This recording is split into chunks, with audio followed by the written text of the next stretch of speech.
Assalamualaikum warahmatullahi wabarakatuh.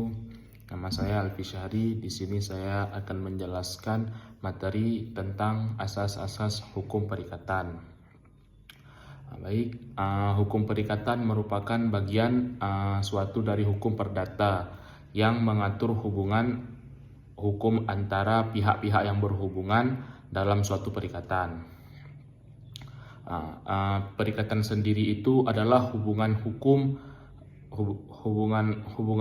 antara dua pihak atau lebih yang mengharuskan salah satu pihak untuk memberikan prestasi kepada pihak lainnya, baik itu berupa barang, jasa, dan lain sebagainya. Di sini ada beberapa dasar-dasar asas yang saya sebutkan. Yang pertama ada asas berkontrak.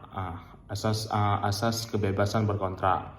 Asas kebebasan berkontrak itu menyatakan bahwa setiap individu atau badan hukum bebas untuk membuat perjanjian dengan siapapun sepanjang tidak melanggar ketentuan hukum yang berlaku. Contohnya seperti si A dan si B dapat menentukan kapan pembayaran dilakukan, berapa besar jumlahnya, dan bentuk prestasi yang diberikan, sepanjang hal tersebut tidak bertentangan dengan hukum yang berlaku.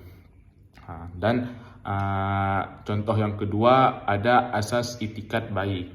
Asas itikat baik itu ialah pihak yang terlibat dalam perikatan untuk bertindak dengan itikat baik saat menyusun, melaksanakan maupun mengakhiri perikatan atau perjanjian. Itikat baik itu berarti bahwa para pihak tidak boleh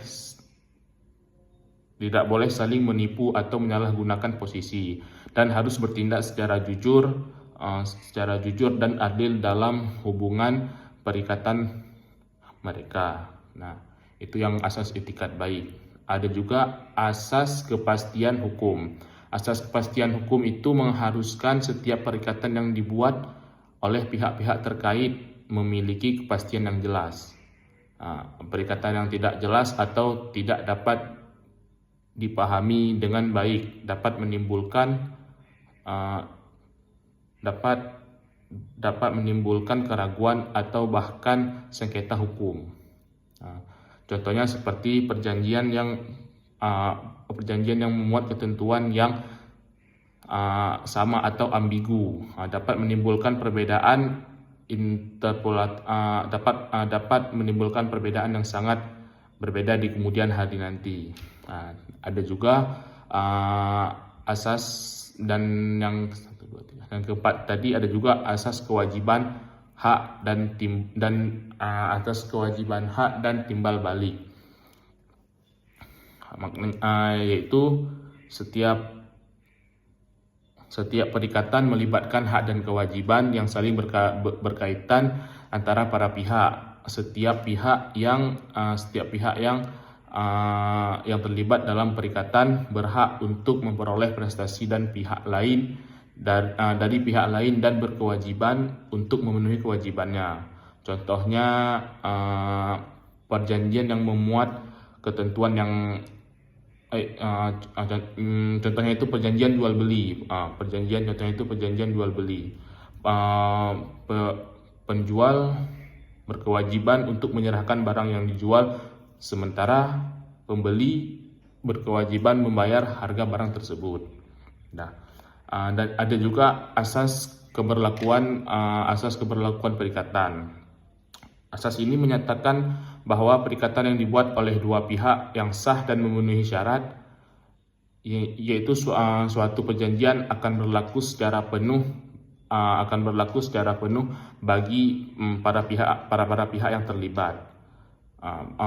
Perikatan itu berlaku sebagaimana ditentukan dalam perjanjian, kecuali ada alasan tertentu yang membatalkan atau mengubahnya. Ada juga asas persetujuan. Asas persetujuan ini ialah asas yang mengatur bahwa perjanjian dapat terjadi dengan persetujuan antara para pihak tertentu. Suatu perjanjian ini dianggap sah jika ada kesepakatan yang jelas dan sukarela dari kedua belah pihak yang bersangkutan. Dan selanjutnya ada juga asas keseimbangan, asas pengikatan hukum, asas prestasi, asas dan lain sebagainya. Dan juga ada asas keputusan pengadilan.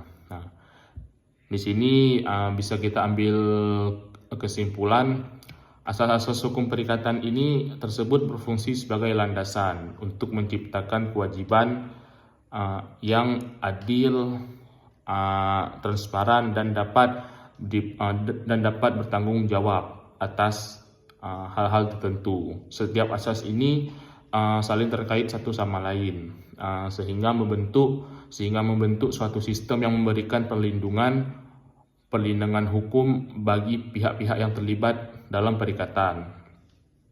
Asas ini juga adalah prinsip dasar yang digunakan untuk mengatur dan memberi kepastian dalam hubungan perikatan. Setiap pelanggaran terhadap asas tersebut dapat menimbulkan akibat hukum yang merugikan pihak tersebut. Sekian dari saya.